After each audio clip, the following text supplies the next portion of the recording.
Felix celi porta, suensiud ave, Gabrielis are, funda nos in pace, mutant nomen. A good Sunday morning, afternoon, and evening to you, joining us from different parts of the world. A blessed International Women's Day to you. I'm Banafsheh Sayad, Creative Director at Ubiquity University and Co-Director of Chart Academy with Jim Garrison, who's with us today, but a bit under the weather, so I will be moderating the call, and hopefully we'll hear from him a little later. You just heard the beautiful voice of Ruth Cunningham, who will be with us in Chart this year. It's my pleasure to welcome you to our monthly Ubiquity Chart Academy Community Call. I welcome those of you who have been a part of the Academy and those of you who have just discovered us. Welcome. Ubiquity Chart Academy, for those of you who are new to us, was birthed in 2006 to commemorate the founding of the original Chart Academy. Exactly 1,000 years prior, in 1006, by Fulbert, who was a bishop of Chartres. And each year, the Academy has focused on one of the 7 liberal arts. This monthly gathering has been held for every month for the last 15 years in preparation for the university's annual pilgrimage to our beloved Chartres, that sacred portal revered as the New Jerusalem and the womb of the world. In these monthly calls, we introduce and develop the topics and the themes of the summer intensives, as well as the related courses offered at the university. In 2020, we're starting the 3rd cycle of the liberal arts, this time correlated closely with the 7 chakras, so we can integrate ideas with being and embody our knowing and live from this integration. In today's world, it is truly not enough to know. It's time to become what we know and act from there.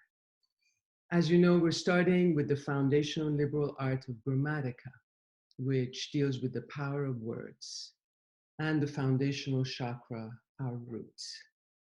The word that describes the most fundamental reality being experienced in the world today is trauma. We're all victims of trauma at almost every level. So it's crucial that we examine this and heal from the trauma that infects our lives, our beliefs, our environment, our politics, economics, and religions.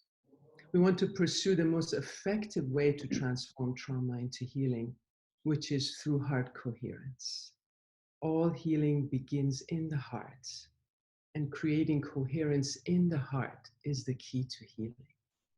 To explore this, we've partnered with the HeartMath Institute, which has been pioneering research and practices for decades in the phenomenon of creating heart coherence.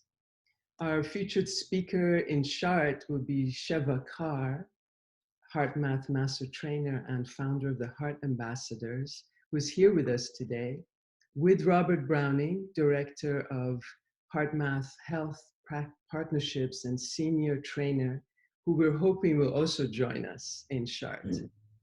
Welcome, Sheva and Robert. Please share with us what you're planning to guide us into in Chart, as well as some of your findings and discoveries around the central place the heart has in healing and wholeness.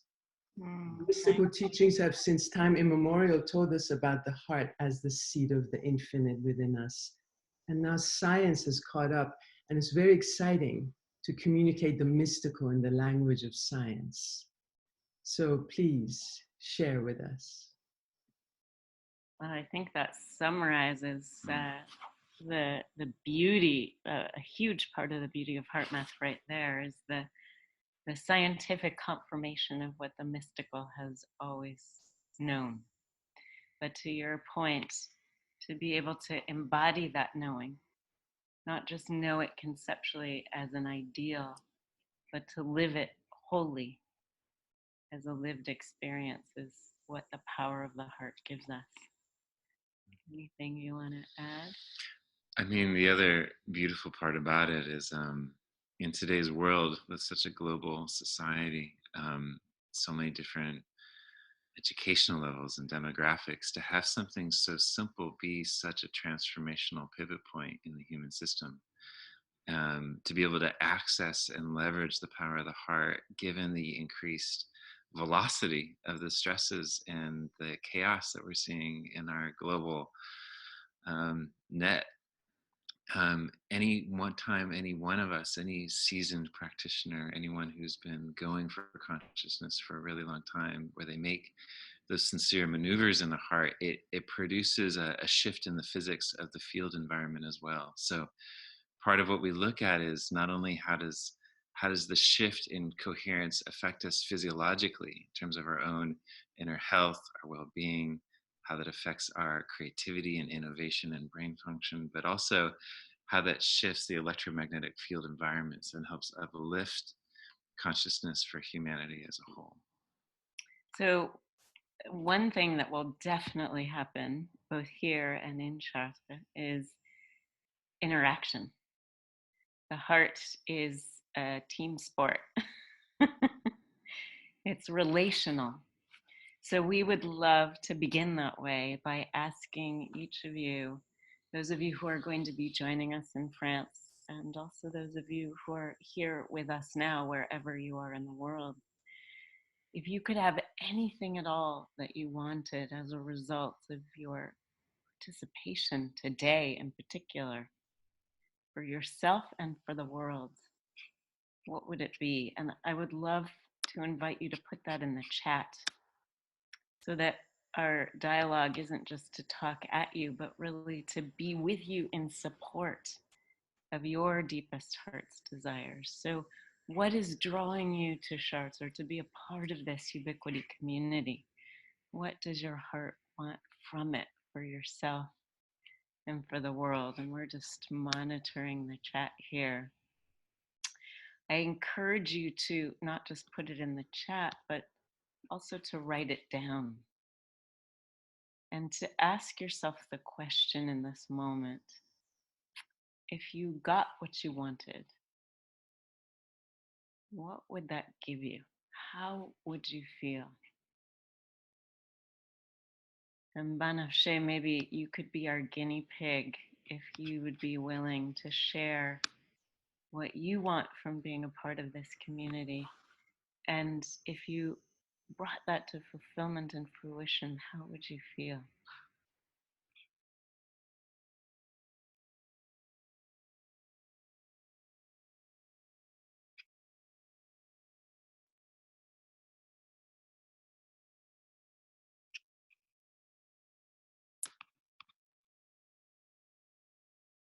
Looks like we have someone. We have Myra Jackson.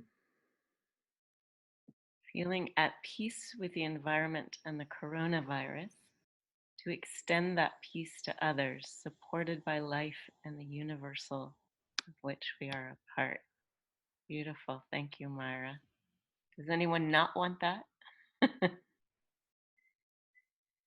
So, awakening love and wisdom and a peace that is steadfast. So we're starting to see a theme, a thread come together. Connection and learning, opening to new understanding. Thank you, Paula and Kate. And as you contemplate what your heart's desire is, I also invite you to ask yourself, here we go, Elizabeth writes, to live each moment leading with my higher self embodied. And Elizabeth, since I know you, I'm going to encourage you also to reach in and say, if you did that, how would you feel? And as you're all contemplating what you want, I mean, your time is a really precious, irreplaceable value. And you're giving us your time this morning or evening, depending on where you are. So So something is moving you to be here. Kathy writes, feeling nurtured in the deepest places of myself. Thank you. So whatever that heart's desire is, I would also ask you, what gets in the way of this? What seems to obstruct peace or communication or connection, learning, understanding, balance, nurturing? What gets in the way of that? You could type it in the chat or not. But what is the perceived obstacle to being there all the time? Or as someone wrote, steadfast in peace. What disrupts that?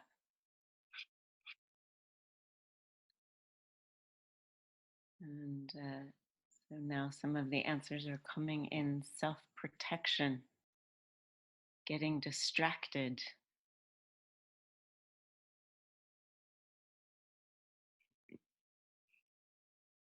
compromises to secure financial stability, not being able to hear,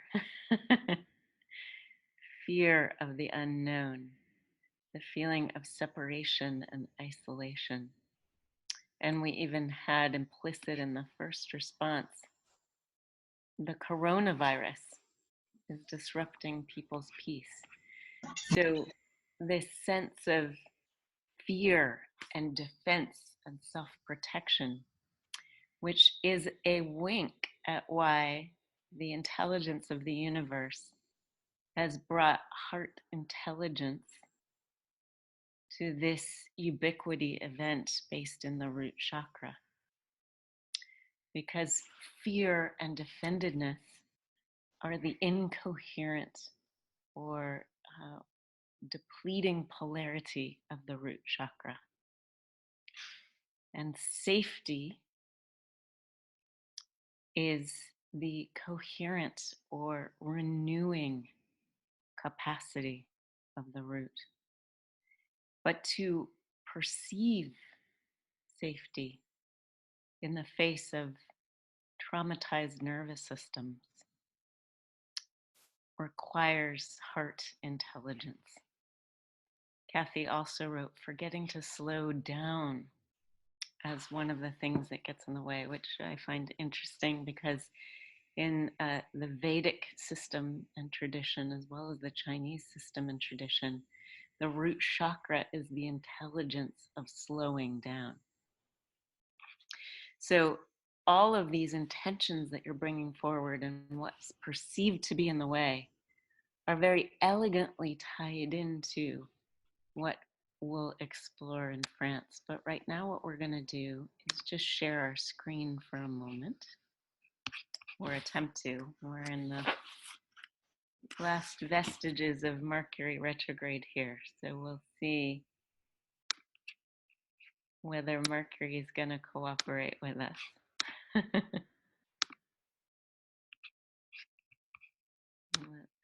see.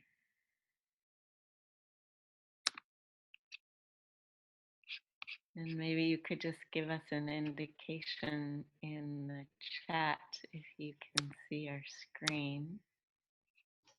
It works great, thank you. Okay, super, thanks. So if you had to guess which one of these lines, the top line or the bottom line, would represent that peace, that nurturing, that capacity for communication and connection and new understanding, top or bottom line here?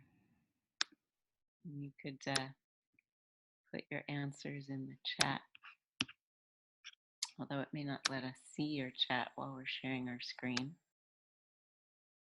If you're like most people, you would imagine that the bottom line feels more like peace. And which line feels more like distraction, fear, defense, the need to earn money and survive at the expense of core values, and purpose and meaning, tension and stress. If you're like most people, you would probably pick the top line. So the next question is, what are these a picture of? So Robert, do you want to tell us what these are a picture of? Well, there you go.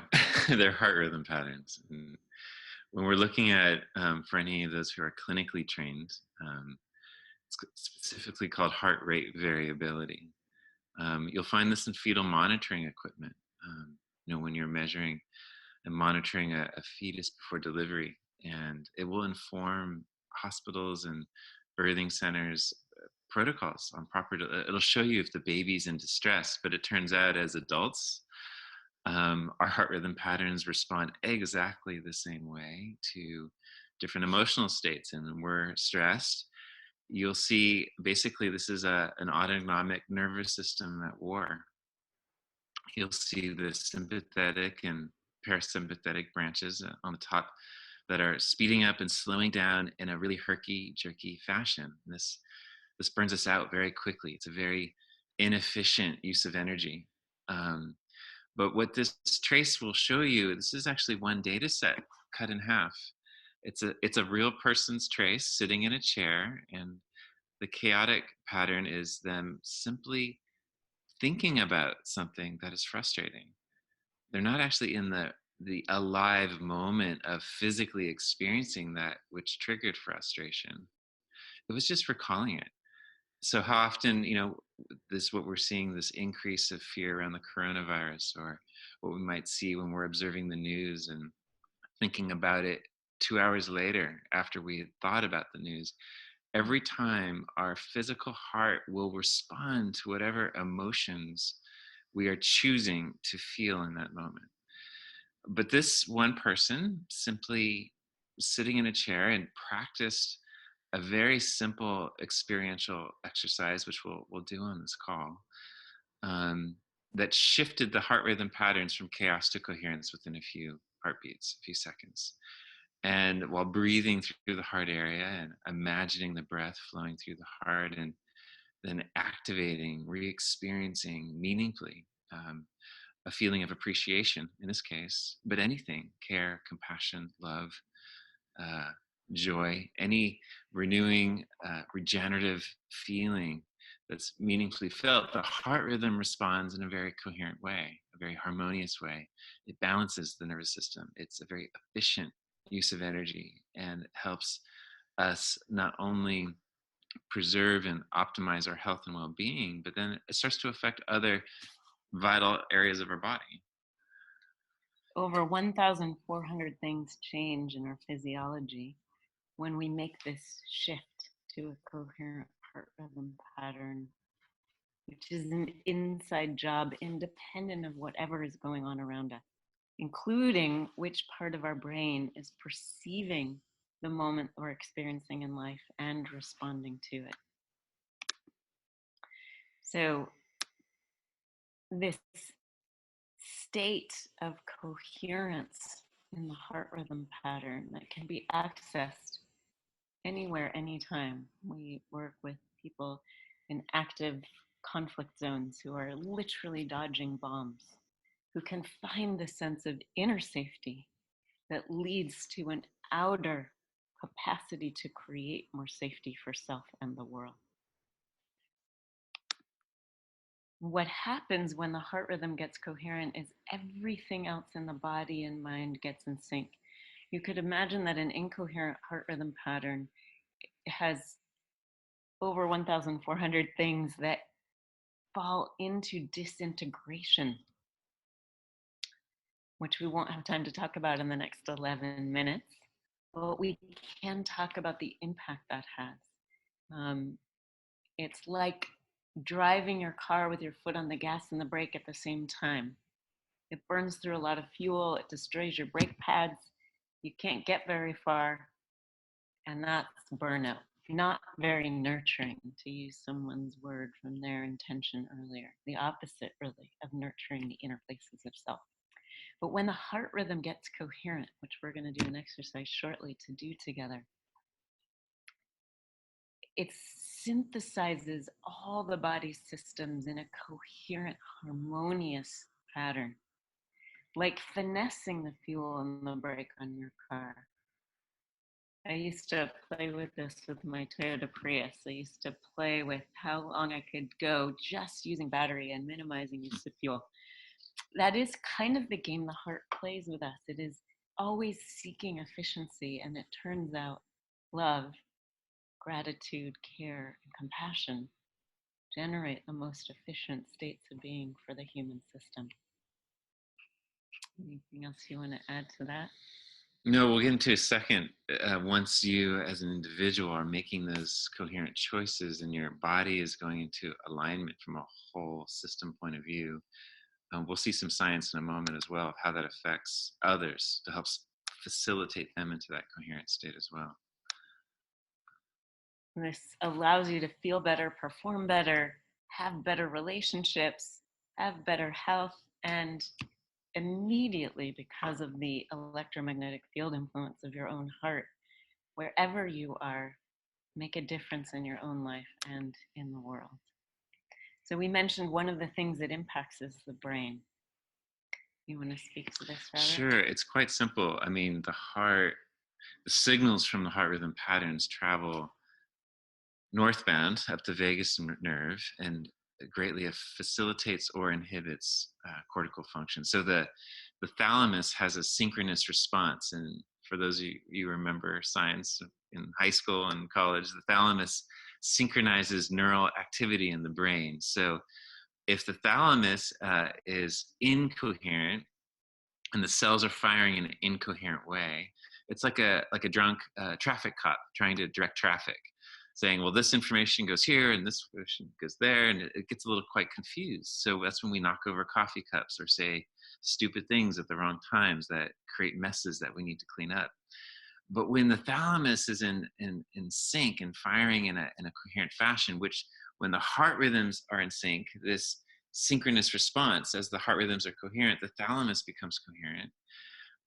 We start processing information more efficiently, more effectively. So from a university point of view, from an academic point of view, the stresses that arise in test taking, the stresses that arise that inhibit creativity, and what are we going to innovatively do for our doctoral work?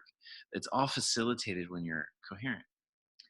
So Vanessa mentioned earlier the critical role of trauma in our world today and how we're planning on addressing that in France. Trauma is an experience, you might say, that we couldn't digest in the moment. So it gets stored, as you can see in this slide right here, in this almond-shaped gland called the amygdala, where emotional memory lives. And one of the things that creates incoherence in the heart rhythm pattern is when we're perceiving current life events through past history and emotional memory. But how many of you knew that you have heart cells in your brain and brain cells in your heart? This is the really good news. I came to this work because of very severe post-traumatic stress from living in a war zone working with street children. I held dying children in my arms. I was kidnapped at gunpoint by soldiers. And I know firsthand the detriment of trauma to every dimension of our well-being and capacity.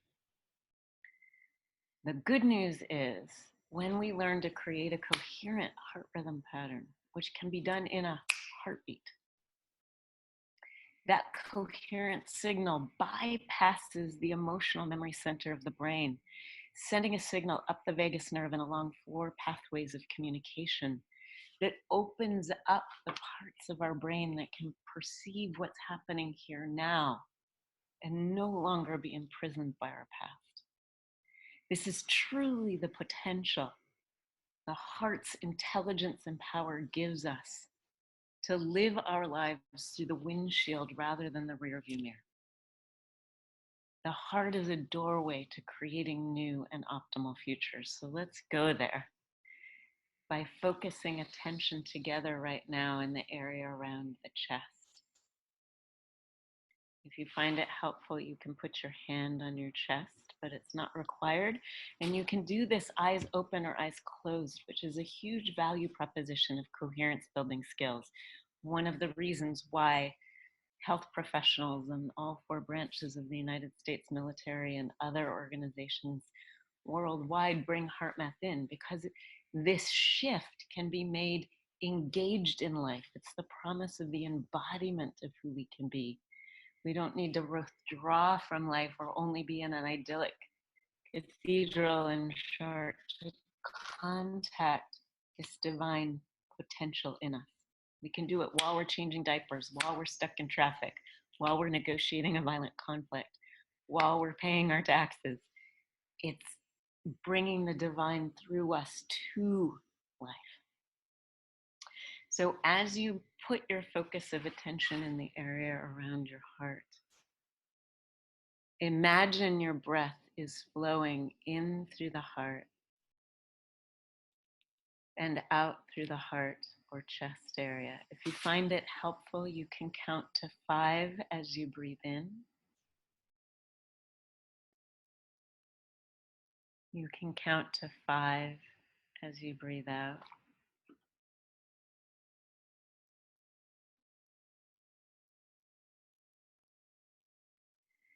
And we'll begin activating what we call at HeartMath a heart feeling. As Robert mentioned when we showed the heart rhythm slide, the heart feeling could be a feeling of gratitude, gratefulness for whatever you can be thankful for right now. And to breathe that gratefulness in through the heart.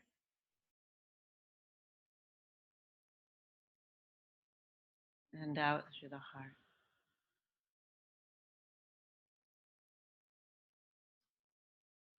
It could also be a feeling of compassion. Compassion for whatever you can't be thankful for right now. And breathing that compassion in through the heart. And out through the heart.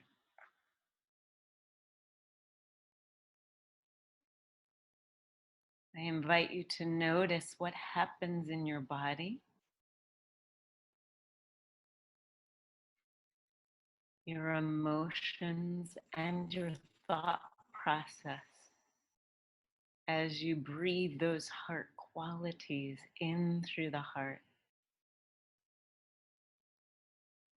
and out through the heart. Do you feel more coherent or more incoherent? More renewed and nurtured or more chaotic and strained?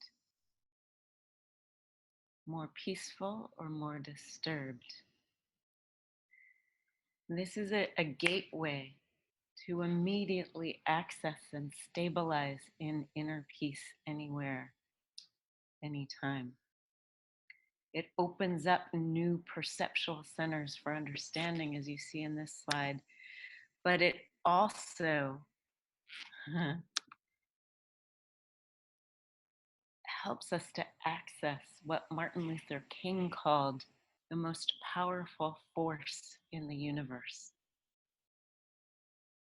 So the heart is electrical in nature, and I invite you, as we begin to bring this section to a close, to continue to breathe your gratitude in through the heart and your compassion out through the heart. We can, as you breathe that in through the heart and out through the heart, you're changing the electromagnetic field around you and broadcasting information into the field. You're also accessing the brain cells that are in your heart, a form of intelligence that becomes like a guide inside, a compass toward living your life. This slide right here is just showing you that appreciation has almost 7 times the amount of power measured in hertz as anger does. Anger is the same level of power measured using spectral analysis, which we'll talk about in Chartres. You can actually measure the wattage of your light through your heart. So anger is only as powerful as relaxation, but your gratitude is a powerhouse that turns out to radiate to the field environment. Absolutely. And this is not an aura, this is an electromagnetic field. So this basic law of physics, that the heart produces electricity, anything that produces electricity produces an electromagnetic field around it that's easily measurable from equipment built 100 years ago. And the heart broadcasts that information. It goes through walls, it goes through skins, and it easily is measured several feet from the body, but it goes much farther than that. And the information in that field changes based on what the heart rhythm patterns are doing, which is contingent upon what we're feeling. So scientists can look at this field and with the 70% emotionally state-specific accuracy tell you what emotion you're feeling. They can look at it and see the vibrational current of it and say, oh, that person's experiencing anger, or that person's experiencing compassion. And so it turns out, which is why it's so beautiful when we come together as community, and when we come together physically in location when that's possible, but it happens just with intention and focus, is that as one person begins to create the shift inside, it creates so much integrity in the broadcast of the frequency patterns of the heart that it's like producing a song. It's like a disc jockey, and it helps uplift the energetic field environment so others who might be having more of a challenge can be facilitated or nudged into their higher heart's purpose, the frequencies in their heart domain that's more truly themselves. So we're going to capitalize on that right now for Women's Day and for Jim, who isn't feeling well today. First, by having you all focus your attention in the heart and breathe any sense of your own personal power that you've ever found, your capacity to speak your truth, or your capacity to make a choice that was for your benefit and the highest best for all, even if it was hard. To breathe that access to heart power in through the heart and radiate that empowerment out to all women of the world on this Women's Day, knowing it is traveling through the field because your heart has that power. And as you continue to breathe in through the heart and out through the heart, to breathe gratitude for your capacity for healing. Perhaps you had a paper cut and it healed, or a skinned knee, or a cold. And we're going to radiate our gratitude for that capacity for healing and send it to Jim, the coherence of that, as we breathe in through the heart and out through the heart to help him heal.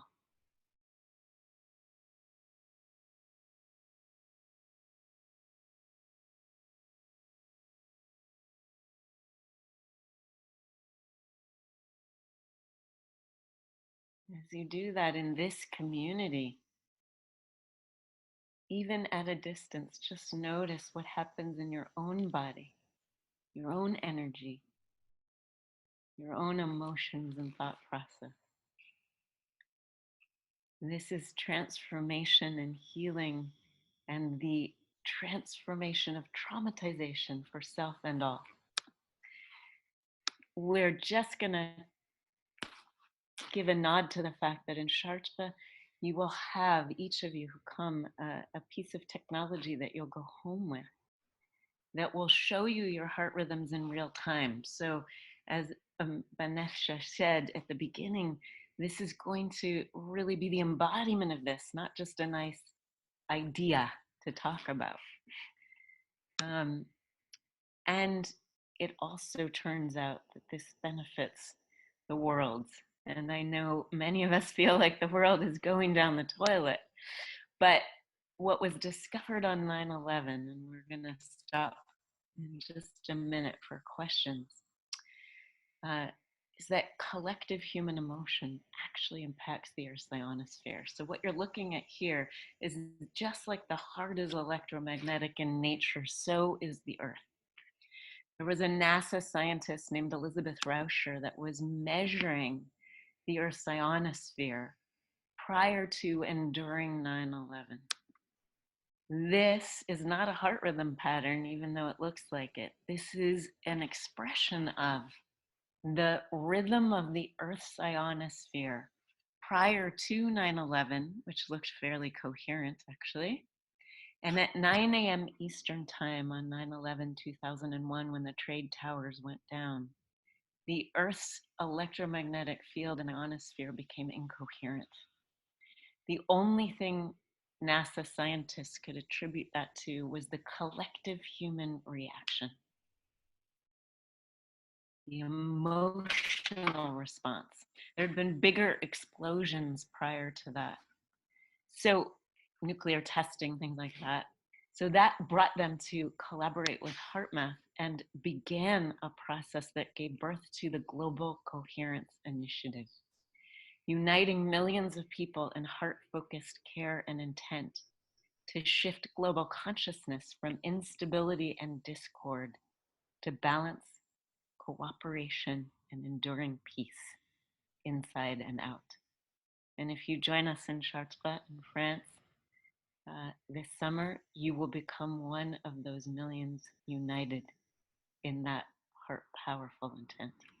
It's actually beautiful. If it's possible, even after the in-person event, we'll be building on the coherent field that we created in perpetuity. So meaning access to, we'll have a special room for the Chartres community, if possible, where you're building coherence, and an online room. An online room where you're seeing points of light on a globe relative to where we are. It's just another way to help facilitate the community together. So that's one of the ideas on the table that we're. So this is a good moment. We've gone a little bit over. Just to pause and take any questions, if there are any. And we're checking the chat. I think you can also raise your hand, and the organizers will make you a panelist if you'd like to share your questions with us.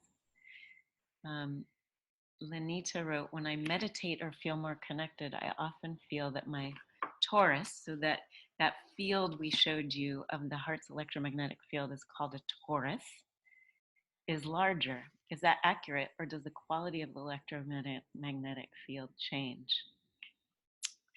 So we have both scientific answers to these things and anecdotal answers to these things, because as we pointed out at the very beginning, this is a version of science in some ways catching up to what mystical traditions have always known.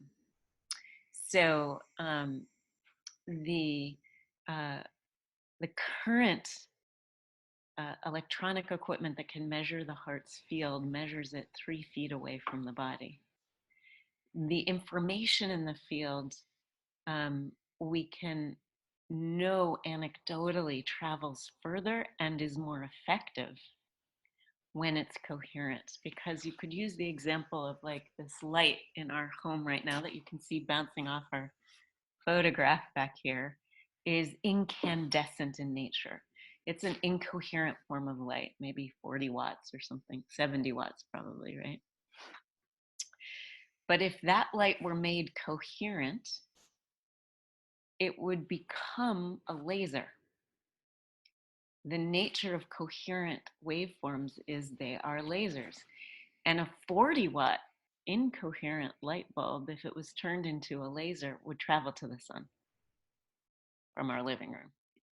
So you can certainly both extend your influence, but also make your influence of more valuable impact from a place of coherence. Yeah, and a few things to add to that. It's like everything's limited by the sensitivity of the equipment currently in existence. But we have it hasn't been published yet, but Dr. Roland McCready has been doing research on how we had 5 different groups globally around the world, about 20 to 40 in each of the groups. And when one group, for example, in California, decided to collectively broadcast intention towards a group in, it was Lithuania, and they're all wearing they're basically wearing HRV equipment. They didn't know when or why or when those intentions would be happening, but they would see a measurable effect in the heart rhythm patterns are on the other side of the globe. So it brings up a lot of very interesting questions as science keeps unfolding of, well, what are the mechanisms in which that information travels upon? And as far as the toroidal field getting bigger, it is. We all know this, especially in a university like this, where we can speak about this, is the process of baselines of evolution. It's kind of like, you might have a certain operational baseline of your energy efficiency, and then as we meet different and hinge points or we integrate insights from our larger intelligence that helps us anchor in a new baseline of energetic efficiency. You could just make it like you've just installed a new antenna. So like, or a new operating system. A new operating system. So just like you'll see these radio antennas here in the Bay Area in San Francisco, some travel hundreds of miles, and some are just really local. So it all is about energy efficiency and how we manage our energy. I think it's also worth saying, and this is part of our living inquiry at the leading edge of pioneering this work, which you'll be a part of with us in France, is that I have heard the founder of HeartMath say that HeartMath is not only confirming and validating what the ancient mystical traditions have taught us, but it is evolving the human operating system to new levels of discovery. So I do see a question in the chat. This is amazing. How can those of us not able to go to France this summer participate? And I will put that question to the team at Ubiquity. I know also with travel plans for many up in the air right now, I'm wondering too if there might be a way some of these things could be done through the Ubiquity portal online. But I will definitely let Ubiquity respond to that for you. Laura wrote, our bodies become fields of healing transmission, it sounds like. Yes. In the Yellow Emperor's Classic of Chinese Medicine, it says, the physician becomes the medicine. And this is the science behind that. A receiver of higher heart coherence and a transmitter of it. Absolutely. So I think we're going to wrap it up here, but just to share one more, because we've talked a lot about the bigger picture at the global level. Some of you may be familiar with this slide, the rescuing hug. These are twin girls who were born 3 months premature, Kyrie and Brielle. And Brielle, I believe, is the twin with the yellow dot on her diaper. She was the younger of the two. They were born 3 months premature, and she was dying. The hospital policy was that they be put in separate incubators. And as she was failing to thrive, her temperature was below normal, her heart rate was irregular. The nurse on staff that night wanted to take a Polaroid photo of the two of them together so that the twin that survived would have a memento of her sister, never anticipating what would happen with the power of love. In the moment the girls were put together, the older twin wrapped her arm around her sister in what was captioned in the newspaper as the rescuing hug. What all of our scientific equipment could not do to save this little girl's life, a premature baby could do with the power of love. Within minutes of hugging her sister, The younger twin's heart rate regulated in sync. Her older twin, her temperature rose to normal, and the girls became such a viral sensation. Their parents moved them to a different community so they could have a normal childhood. They're in their 20s now. You can look this up on Snopes if you want to learn more, but this is the skill we will learn in Chartres, is how to be the older twin for the world, to wrap the world and the things and people and places and issues we care most about in a rescuing hug of the heart. And we look forward to joining you there physically or virtually. I see that Beneshe wrote that it will be made available online. So thank you so much for having us here today and inviting us to be a part of this wonderful work at Ubiquity. Thank you so much, Sheva and Robert. Wow, so inspiring what you shared with us. Really look forward to sharing more in Chartres.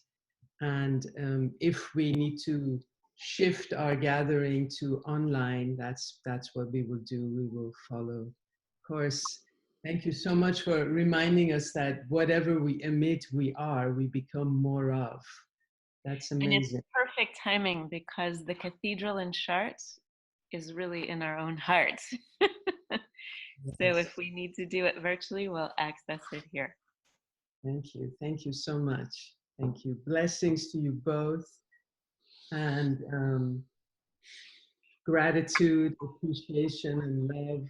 I myself feel so unlimited after just those few exercises you led us into and what you've shared. It's incredible, incredible. Truly, truly, the heart is the seed of the infinite within us. And everything becomes possible when we live from our heart. Yeah. Thank you again.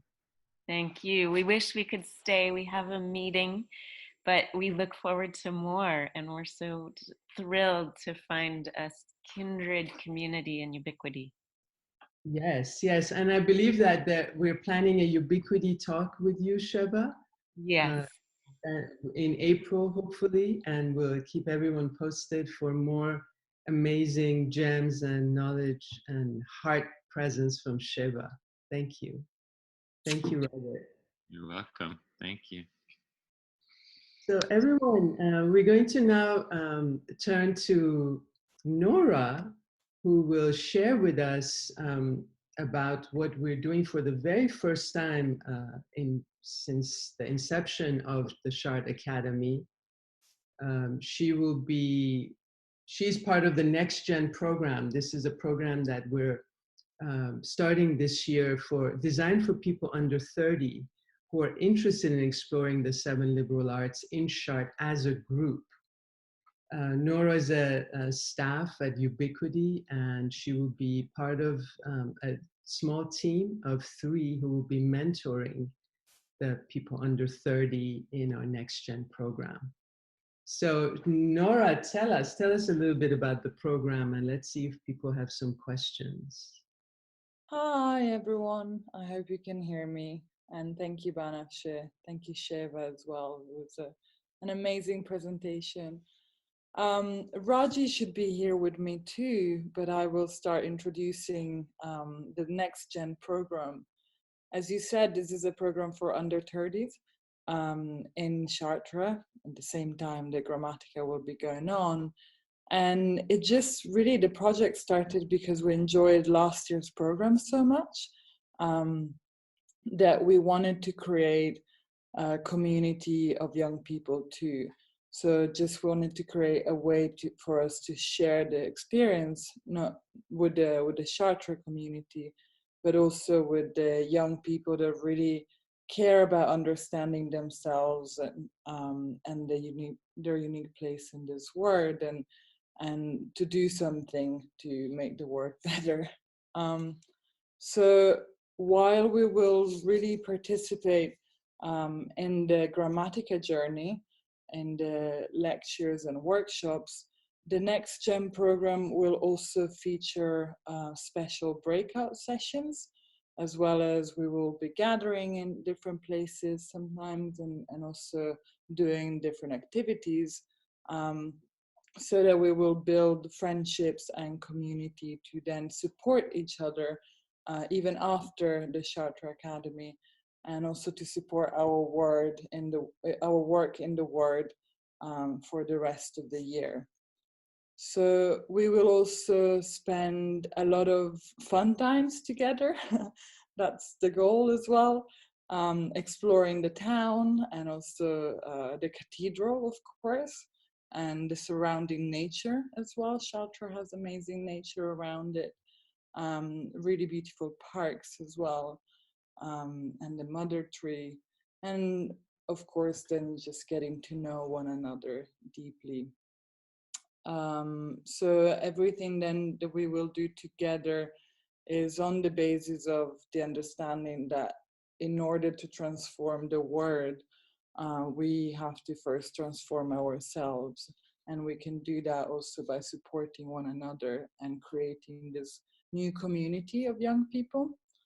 So for anyone who is interested, anyone who's wisdom seeker, as the rest of the Chartres community, an activist, a student, or whoever wants to really improve themselves and making a lasting and positive impact and effect in the world, is very welcome to come and join us in the program.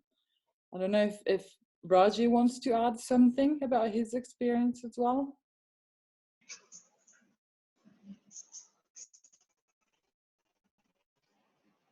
Sure, Nora, thank you. Hi, everyone. My name is Raji. I'm calling in from the south of Sri Lanka. I'm sorry my video is not on. The internet's not very good, so I might slow everything down.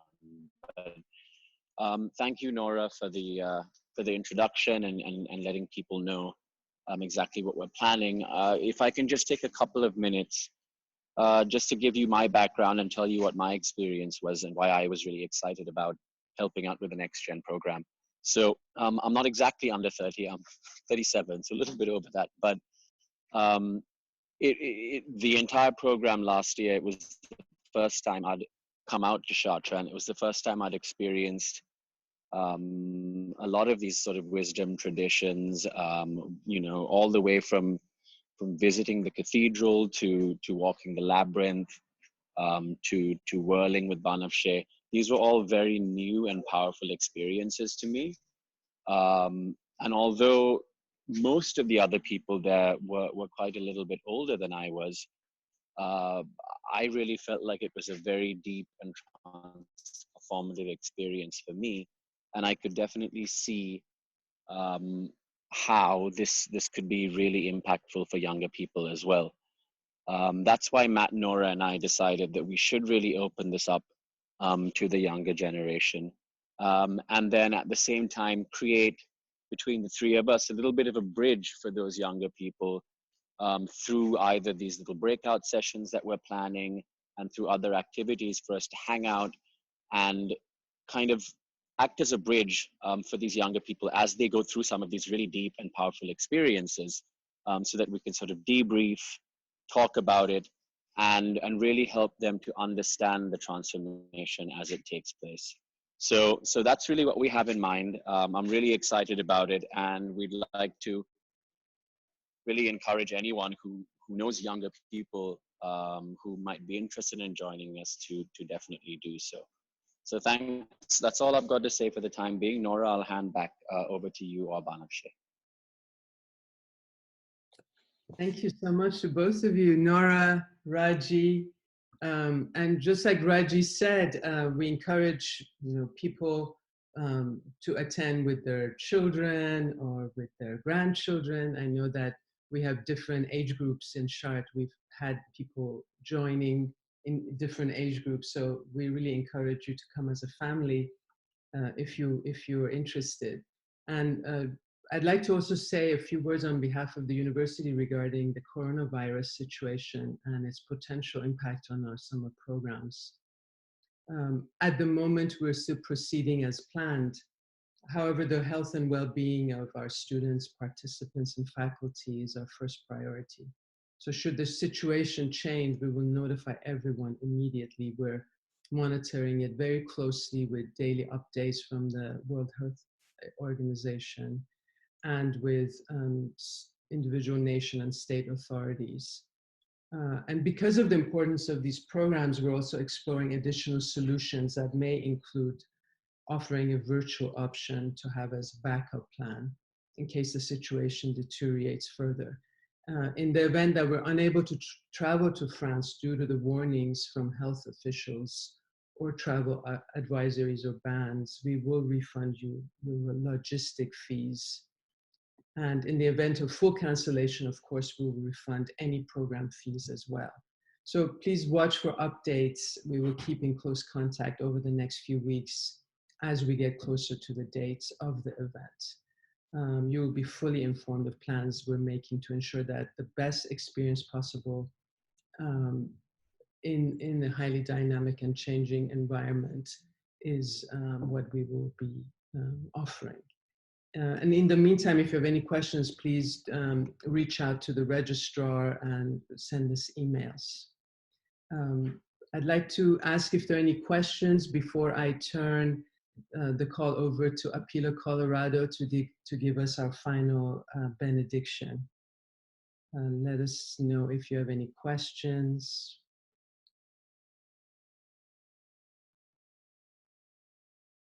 You can register. Georg has put the link in the chat.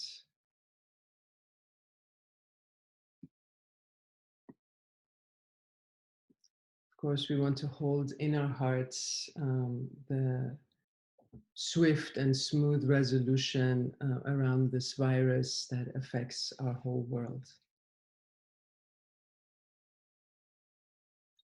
So Apila, please give us the final benediction of today.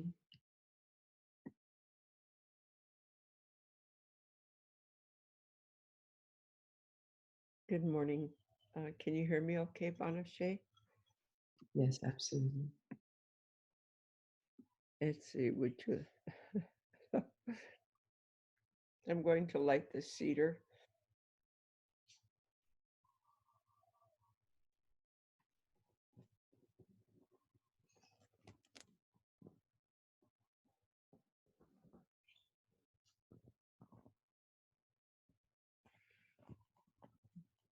Great Mother,